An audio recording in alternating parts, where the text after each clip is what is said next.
Olá, crianças, tudo bem com vocês? Sejam bem-vindos à nossa aula de matemática. Fiquem à vontade.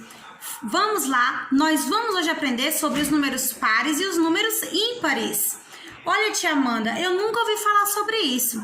O nosso sistema de numeração, ele é repleto com vários casos. E hoje nós vamos aprender um pouco sobre os números divisíveis e os números indivisíveis, que são chamados de números pares e números ímpares. Vamos lá. Tia Amanda, me dá um exemplo de número par.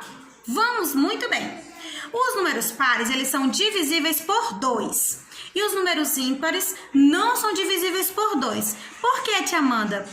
Eu consigo dividir qualquer número por 2. Tudo bem, mas você consegue dividir qualquer número por 2 e não sobra resto?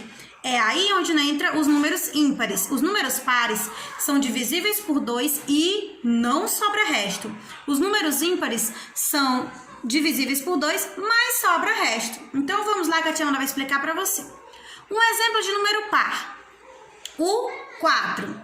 Se eu tenho 4 bombons e vou dividir por 2, vou ficar com 2 de um lado e 2 do outro. Assim, eu sei que o número 4 é par, porque ele é divisível por 2 e não sobra resto.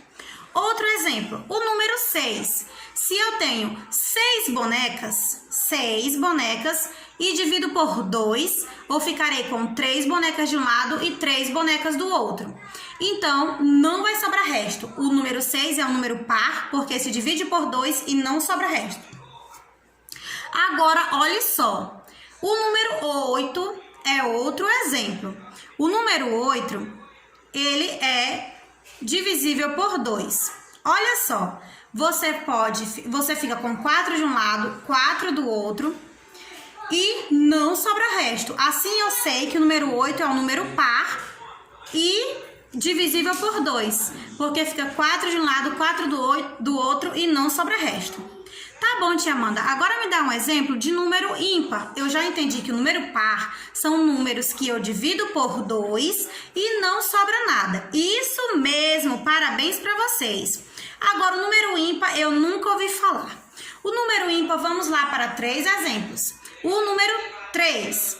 Se você tiver 3 pirulitos, você vai dividir por 2. Fica um para um lado, um para o outro e ainda sobra 1. Então, não dá para dividir por 2, porque vai sobrar resto, vai sobrar um pirulito. Outro exemplo, o número 5. Se você tiver 5 petecas, você vai ficar com 2 para um lado, 2 para o outro, e ainda vai sobrar uma peteca. Então, o número 5 não é um número par, não é divisível por 2, ele é um número ímpar, porque quando se divide por 2, sobra 1. Outro exemplo, tia Amanda, o número 7. O número 7, você coloca, vai ficar com 3 para um lado, 3 para o outro. Ah, tia, um exemplo de quê? Uma pizza com 7 pedaços. Você vai ficar com 3 pedaços para um lado, 3 pedaços para o outro, ainda sobra um pedaço. Então, não dá para dividir o 7 por 2, porque vai sobrar sempre 1. Então, sabemos que o 7 é um exemplo de número ímpar.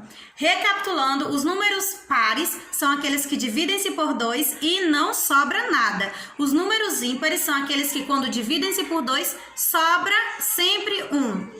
Então, olha só, como é fácil saber quem é par ou quem é ímpar. Lembrando que o número 1 sempre será ímpar e o número 2 sempre será par. Então, lembrando, se o número 1 é ímpar, eu vou contar assim. Ímpar, par, ímpar, par, ímpar, par, ímpar, par, ímpar, par. Lembrando que 1 é par. Desculpa, gente. 1 é ímpar, 2 é par, 3 é ímpar, 4 é par, 5 é ímpar, 6 é par, 7 é ímpar, 8 é par, 9 é ímpar, 10 é par. Olha como é fácil. O número 1 sempre começa no ímpar, então você vai ímpar, par, até descobrir se o número que você tem é ímpar ou é par. Nossa, tia Amanda, eu vou ter que contar todos os números até chegar no que eu quero saber se é ímpar ou se é par? Não, basta você dividir por 2. Se ele dividir e não sobrar nada, ele é par. Se ele dividir e sobrar 1, ele é ímpar. Meus amores, a nossa aula fica por aqui. Gostei muito dessa aula, da participação de vocês. Um beijo bem grandão. Tchau, príncipes e princesas.